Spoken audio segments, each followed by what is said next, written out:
Kör gibi büyütüldüm halini sana. Tam olan dünyamız içimizde harp var. Her yerde fitne, her yerde hesap, her yerde hesap, her yerde kesat işte, her yerde açık ruhani, her yerde kavukların yaktı ve yaksınları vakit. Bu sekizleri sapkınlık her yerde.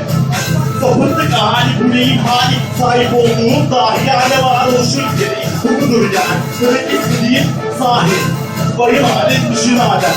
Vahim adet düşün avam. Şuna düşün. Düşünmekte aşılmaz akıl. Aşılır yollar, mantık, yürek ve ruh. Elinde anahtar, aç kapıyı. Bir içeri haydi olmak ya. Da olmamak değil. Düşünmek ya. Da düşünmek. İşte ümmet. Olmak ya. Da olmamak değil. Düşünmek ya. Da düşünmek. İşte ümmet. Olmak ya. Da olmamak değil. Düşünmek ya. Da düşünmek. İşte ümmet.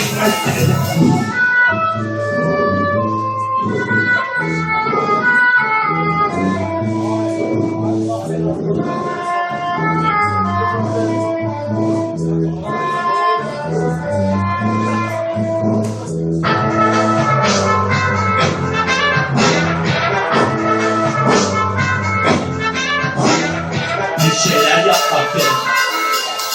Düşünmek gerek. Empati gerek. Sevmek gerek. Bir de gerçek gerek. Sadece gerçek gerek.